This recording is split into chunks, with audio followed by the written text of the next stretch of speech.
Bon matin les amis, ici Wassima et ça, j'espère que vous allez bien, que vous avez passé un excellent samedi, que vous allez passer un très bon dimanche aussi. Et je vous souhaite la bienvenue dans nos inspirations matinales où on choisit une thématique avec laquelle on reste pendant la fin de semaine, on médite et on incorpore aussi ce que le concept veut dire pour nous et dans notre vie. Et aujourd'hui, je viens vraiment vous demander, vous demander, mais comment vous gérez votre énergie en ce moment? Comment est-ce que vous arrivez à être en vie encore? C'est drôle parce que les derniers soins que j'ai fait cette semaine, c'était autour de cette thématique. D'aller jusqu'à l'extrême, jusqu'à l'épuisement, jusqu'à la mort, jusqu'à utiliser son énergie vitale. Et quand on utilise notre énergie vitale, en fait, on puise dans cette réserve de vie, on la réduit en quelque sorte. Et ça cause des ennuis physiques et émotionnels. Donc, comment vous êtes en train de gérer votre énergie? Est-ce que vous arrivez à naviguer avec la vie? Est-ce que vous arrivez à vous couper? J'aime beaucoup cette carte de l'ermite qui est venue aussi ici. Est-ce que vous arrivez à vous couper de ce qui peut drainer votre énergie? Le problème, c'est que plusieurs d'entre vous me disent on n'arrive pas parce que il y a des choses qui dépendent pas de nous seulement. Il y a des enfants, il y a le travail, ou les nouvelles, etc. Mais en même temps, la vie est faite en sorte que pendant le jour, on travaille, on s'active, et pendant la nuit, on se repose. Et si ce cycle-là n'est pas respecté, n'est pas honoré, eh bien là, on est vraiment en train de drainer, on est en train de laisser aller notre énergie vitale. Et parfois, je me demande si ça vaut la peine de laisser notre énergie vitale, ce pourquoi on est ici, ce qui va nous préserver encore pour les prochaines années, laisser aller de manière si gratuite en quelque sorte. Et donc, la première chose qui serait à faire aujourd'hui, vous pouvez prendre 5 minutes. 5 minutes pour faire la liste des choses qui sont en train de drainer votre énergie, de vous faire mourir en quelque sorte. Il y en a qui sont cachés. Il y en a qui sont là à petit feu, quelque chose qui draine votre énergie à petit feu. Et il y a d'autres choses qui vous donnent de l'énergie, qui vous nourrissent, mais pas nourrissent les fleurs, qui nourrissent les racines. Les choses qui vous nourrissent. Et c'est vraiment facile à faire, cette liste-là. Dès que vous vous asseyez, vous décidez pendant 5 minutes à trouver ces deux éléments dans votre vie, il va y avoir de la clarté. Il va y avoir de la clarté. Et il va y avoir des décisions. Une des auteurs que je lis là en ce moment, elle disait, elle avait fait une opération pour enlever certaines tumeurs. Et elle avait l'habitude de se lever, de préparer les repas pour ses enfants, les amener à l'école, enfin tout le kit là, vous savez cette vie-là, vous la connaissez. Mais après l'opération, elle ne pouvait plus faire tout ça, elle voulait juste dormir. Et elle culpabilisait par rapport à ça. Mais en même temps, elle ne pouvait pas faire autrement. Et donc, ce qui s'est passé, c'est que les enfants et l'entourage s'est adapté. Il s'est adapté à sa nouvelle façon de faire, à sa nouvelle façon d'être. Et donc, le monde s'organise et se réorganise. Ce n'est pas nécessaire de casser ce qui nous entoure pour prendre soin de nous, pour prendre soin de notre énergie vitale.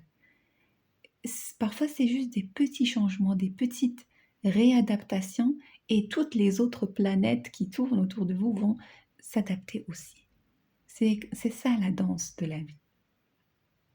Et donc, quand je reviens à qu'est-ce qui me nourrit, eh bien, on parle de nourriture aussi. Et ça, c'est vital parce que souvent, on coupe le physique du spirituel, on coupe le physique de l'émotionnel. Euh, je disais à une personne aussi cette semaine, par rapport à ces symptômes, eh bien, c'est pas juste parce que tu es stressé, ce n'est pas juste parce que euh, tu n'arrives pas à digérer tes émotions. Il faut voir l'ensemble de ce que tu vis et l'ensemble de d'où tu vis. Et là, euh, c'est c'est pour ça que c'est important d'avoir plusieurs thérapeutes, de voir plusieurs thérapies euh, et pratiques pour avoir une vision globale des choses. On est impacté par la météo, par ce qui est dans le ciel, par les planètes, par les voisins, par les eaux qui traversent sous nos maisons, par les guerres qui sont à des kilomètres et des kilomètres, par les vols des oiseaux qui sont en Australie. On est impacté par beaucoup de choses parce qu'on fait partie de cette danse, de ces éléments qui existent ici dans cette réalité-là. Et donc, l'idée, c'est pas de nier cet impact ou de le refuser ou de le rejeter, mais plutôt de faire de notre mieux pour vivre en harmonie avec de l'intérieur, de l'intérieur. Et donc renforcer notre intérieur physique, le repos, la nourriture. Là, en ce moment, je vous parle souvent de la détox du mois de septembre, octobre. On a publié un livre là-dessus. Donc, la détox euh, avec l'aromathérapie et d'autres thérapies. Donc, je vous laisse le lien plus bas. Mais il y a aussi qu'est-ce que j'amène comme nourriture là pour ceux qui font de l'apiculture ou le miel, c'est le moment.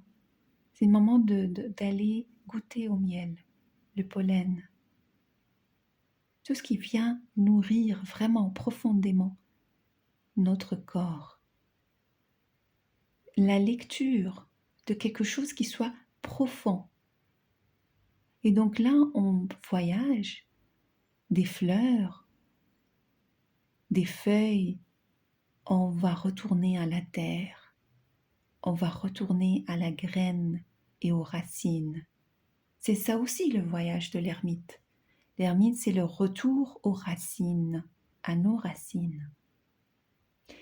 Et c'est drôle parce que ce mois, le mois d'octobre, c'est le mois de la traversée des voiles, le travail avec les ancêtres pas juste humains, les ancêtres aussi animaux, spirituels et autres. Et donc, ce qui s'en vient, c'est vraiment une invitation pour renforcer notre ancrage physique pour qu'on puisse faire le voyage et la traversée au niveau spirituel. Et comment on se prépare à ça? Enlevant les burdens, enlevant les charges, réduisant les charges, réduisant les activités un peu, ralentissant la cadence. On ne peut pas fonctionner à temps plein comme on le faisait dans le temps. Maintenant, l'humanité a besoin de ralentir. On n'a plus besoin d'aller plus vite, mais aller plus vite vers quoi quand même? Vite, vite, vite, vite. Mais qu'est-ce qui se passe? Pourquoi? Si on ralentit le rythme, on va connecter au silence. Pas le silence vide, le silence profond.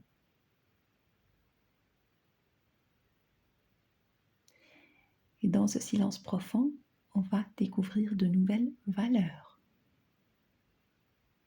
Parce que on ouvre notre conscience d'une autre manière.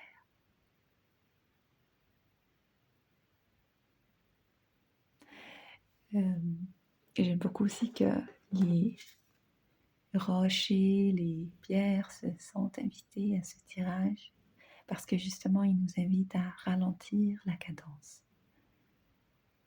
entrer dans la caverne pour faire un constat, un constat de ce qui se passe en nous et pour avoir de la guidance intérieure. Voilà pour l'inspiration matinale. Alors, je vous retrouve très bientôt. Juste petite note, je sais que je vous parle d'inaction, mais je suis en action dans le monde extérieur avec le féminin masculin qu'on vient de mettre sur Kickstarter. Donc, si vous voulez soutenir cette campagne, vous êtes les bienvenus. Je vous mettrai le lien plus bas. J'espère que ça résonne avec vous et je vous envoie beaucoup, beaucoup d'amour. Prenez soin de vous, nourrissez-vous bien, nourrissez vos racines, prenez des légumes de racines et à très très vite. Bye bye.